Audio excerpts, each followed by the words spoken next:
نحمده ونصلي على رسوله الكريم أما بعد فأعوذ بالله من الشيطان الرجيم بسم الله الرحمن الرحيم الطيبات للطيبين والطيبون للطيبات صدق الله العظيم. معزز مکرم عزیز ساتھیوں، میں نے آپ حضرات کے سامنے قرآن مقدس کی ایک آیت تلاوت کی ہے. اس آیت کا ترجمہ ہے الطیبات للطیبین، کہ پاکیزہ عورتیں پاکیزہ مرد کے لیے ہیں، والطیبون للطیبات، اور پاکیزہ مرد پاکیزہ عورتوں کے لیے ہیں. اللہ تبارک و تعالیٰ نے فرمایا کہ جو شخص دنیا میں پاک دامنی اختیار کرے گا، اللہ رب العزت اس کو دنیا میں نقد انعام عطا فرمائے گا اور اس کے اہل و عیال کو پاک دامنی عطا فرمائے گا. حدیث پاک میں آیا ہے کہ ایک شخص نے حضور پاک علیہ السلام کے سامنے شکایت پیش کی.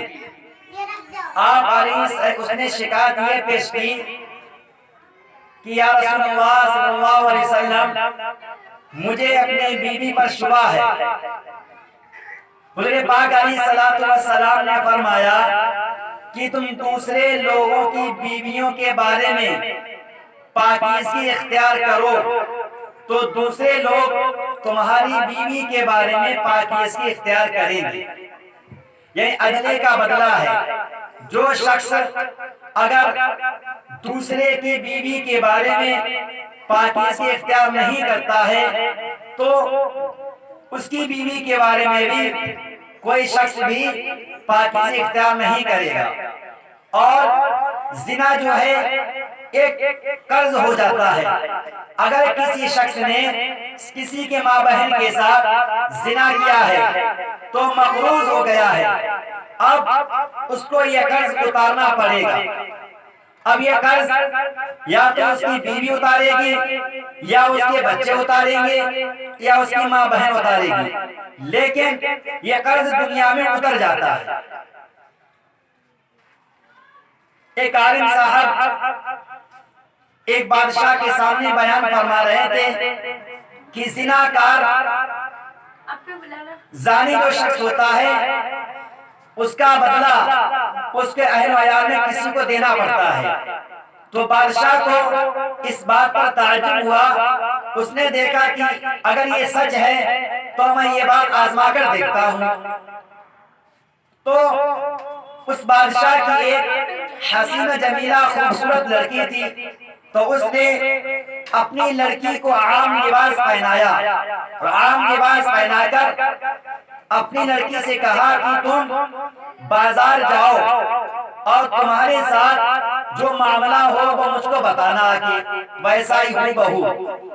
لڑکی بازار گئی عام لباس پہن کر، تو دیکھا جو شخص اس کو دیکھتا اپنی نگاہ نیچی کر لیتا. جب اس کی لڑکی واپس محل میں داخل ہو رہی تھی، ایک خادم نے اس لڑکی کو دیکھ لیا. وہ سمجھا کہ محل کی خادمہ ہے. اس نے اس لڑکی کو گلے لگایا، بوسہ لیا اور بھاگ گیا.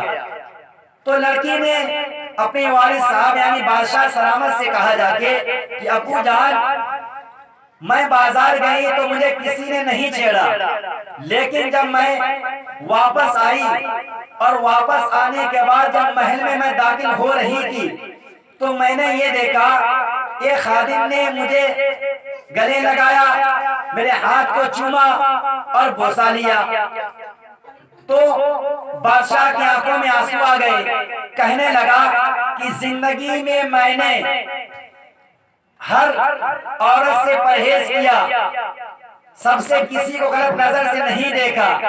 ایک مرتبہ میں نے ایک عورت کو، ایک خادمہ کو، ایک عورت کو گلے لگایا تھا، اس کے بوسہ لیا تھا، تو وہ بدلہ مجھ پر ایک قرض ہو گیا تھا. تو میں مقروض ہو گیا تھا، وہ قرض میرے اوپر تھا، آج وہ قرض جو ہے بیٹی تم نے اتار دیا۔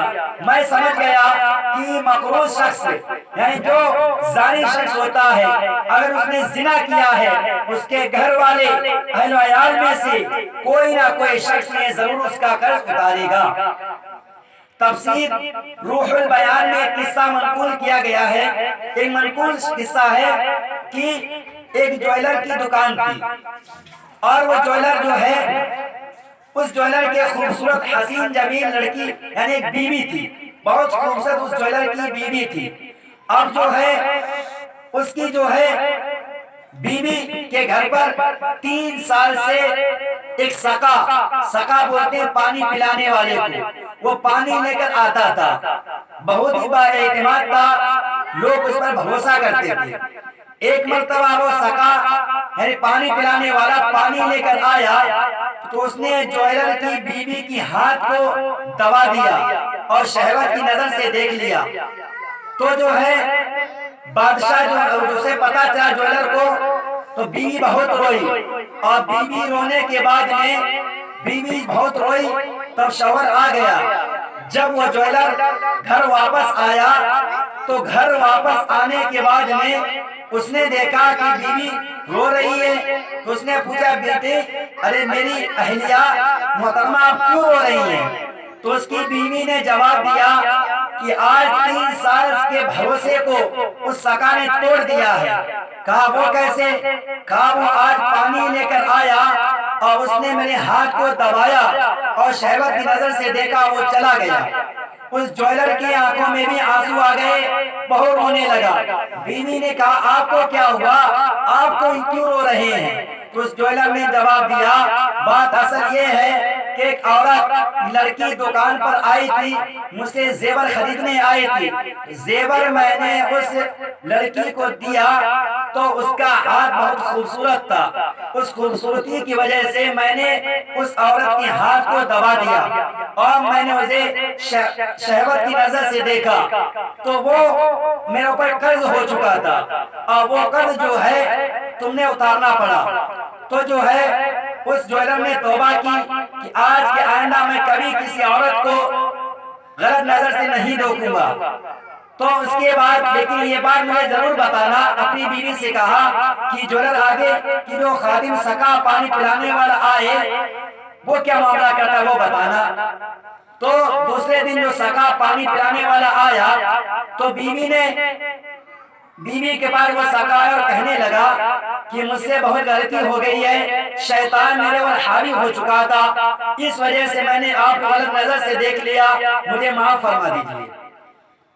اصل بات یہ ہے کہ دیکھو جب آپ دوسرے کی بیوی کے بارے میں اس جویلر نے توبہ کی تو دیکھو اس غیر مرد نے اس کی بیوی کے بارے میں توبہ کر لی۔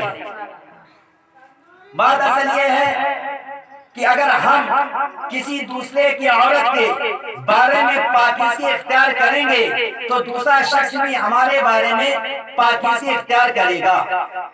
حضرت علی رضی اللہ عنہ فرماتے ہیں کہ میں اور میری بیٹی فاطمہ رضی اللہ عنہا دونوں حضور پاک علیہ السلام کے پاس آئے اور میں نے آپ علیہ السلام کو دیکھا کہ آپ علیہ السلام زارو قطار رو رہے ہیں، اور زارو قطار آپ علیہ السلام رونے کے بعد زارو قطار جب رو چکے تو آپ علیہ السلام سے علی رضی اللہ عنہ نے پوچھا، یعنی علی رضی اللہ عنہ جو تھے آپ علیہ السلام کے پاس آئے اور اپنی بیوی فاطمہ کو لے کر آئے اور آپ نے دیکھا کہ حضور پاک علیہ السلام زارو قطار رو رہے ہیں۔ رونے کے بعد میں آپ علیہ السلام نے پوچھا، کہا اے علی، جب علی نے سوال کیا اللہ کے نبی میرے ماں باپ آپ پر قربان ہو، آپ کیوں رو رہے ہیں؟ تو حضور پاک علیہ السلام نے فرمایا اے علی، معراج کی رات میں نے اپنی امت کی عورتوں کو مختلف طریقوں سے عذاب میں مبتلا دیکھا ہے۔ میں نے یہ دیکھا ہے کہ میری امت کی عورتیں مختلف طریقوں سے عذاب میں مبتلا ہیں، اور مجھے وہ وقت یاد آ گیا تو شفقت و رحمت کی وجہ سے آنسو نکل پڑے۔ میں نے پہلی عورت کو دیکھا کہ جو ہے جس کو سر کے بالوں کے بل الٹا لٹکا دیا گیا تھا اور الٹا لٹکا دیا گیا، اس کا دماغ ابل رہا تھا۔ میں نے دوسری عورت کو دیکھا کہ جس کو زبان کے بل لٹکا دیا گیا تھا اور اس کے حلق میں گرم پانی انڈیلا جا رہا تھا۔ میں نے تیسری عورت کو دیکھا کہ جس کے پیروں کو پستان سے باندھ دیا گیا تھا اور جس کے ہاتھوں کو سر سے باندھ دیا گیا تھا۔ اور میں نے چوتھی عورت کو دیکھا کہ جس کے جو سر تھا سور کی طرح تھا اور بقیہ بدن جبکہ گدھے کی طرح تھا۔ اور میں نے چھٹی عورت کو دیکھا کہ جو ہے جس کے جو شکل جو ہے کتے کی طرح تھی اور اس کے منہ سے آگ داخل ہو رہی تھی اور پاخانے کے راستے سے آگ نکل رہی تھی اور فرشتے آگ کی برسوں سے اس کے سر پر چوٹ مار رہے تھے۔ حضرت فاطمہ رضی اللہ عنہا کھڑی ہو گئی اور کہنے لگی یا رسول اللہ صلی اللہ علیہ وسلم، میری آنکھوں کے تارے، میری آنکھ کی ٹھنڈک، آپ میرے ابو جان مجھے یہ بتائیے کہ عورتوں نے کیا گناہ کیے تھے جو ان کی عذاب ہو رہا ہے۔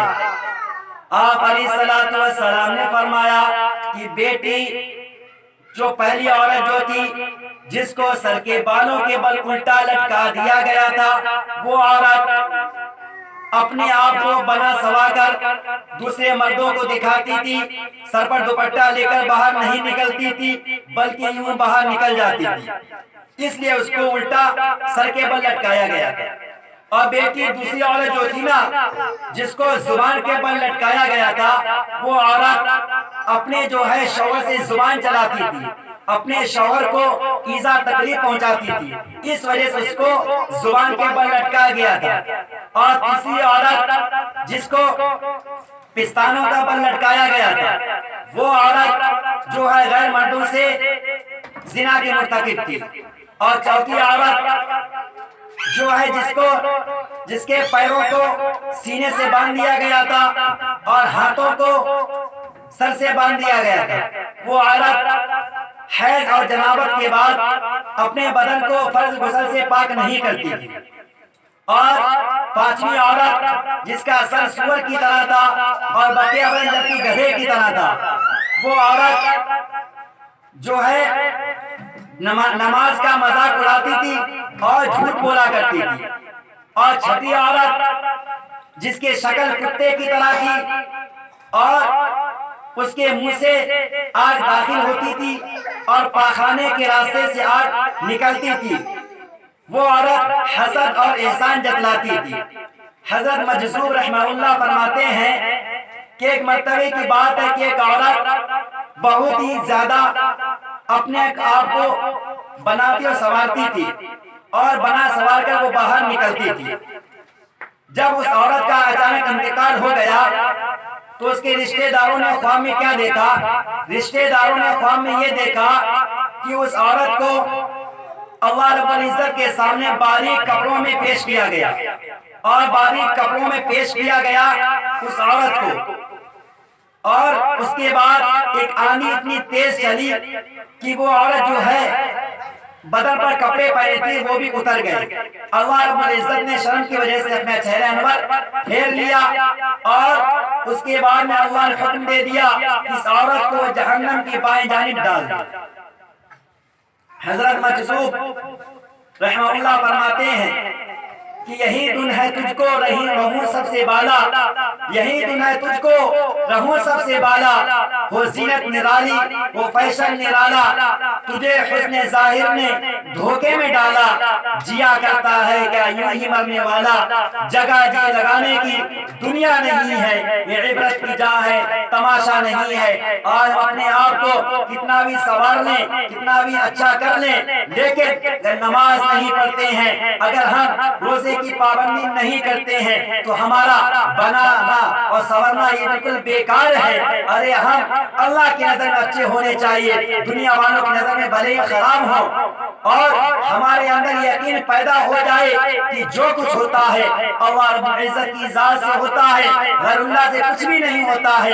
اللہ رب العزت جس کام کو چاہے، ساری دنیا چاہے، وہ کام نہیں ہو سکتا ہے، اور اگر اللہ رب العزت جس چیز کو نہ چاہے، ساری دنیا چاہتی رہے، وہ کام ہرگز ہو کر نہیں رہے گا، کیونکہ اللہ رب العزت رزاق ہے، وہ قہار بھی ہے، وہ وہاب بھی ہے، وہ ذوالمتین بھی ہے۔ اگر ہم نے اس کی وحدانیت کو نہیں پھیلایا، اس کی عبادت نہیں کی، تو آج ہم نے جو اللہ نے ہم کو صحیح سلامت رکھا ہے، یہ ہمارے بزرگوں کی دعائیں ہیں۔ اگر ہم نے نماز کی پابندی نہیں کی، روزے ادا نہیں کیے، تو ہم کو اس کا عذاب بھگتنا پڑے گا، اور قبر میں اس سے زیادہ خطرناک عذاب ہے۔ اللہ رب العزت سے دعا کیجیے کہ اللہ رب العزت ہم سب کو کہنے سے زیادہ، سننے سے زیادہ عمل کی توفیق مرحمت فرمائے۔ وما علینا الا البلاغ۔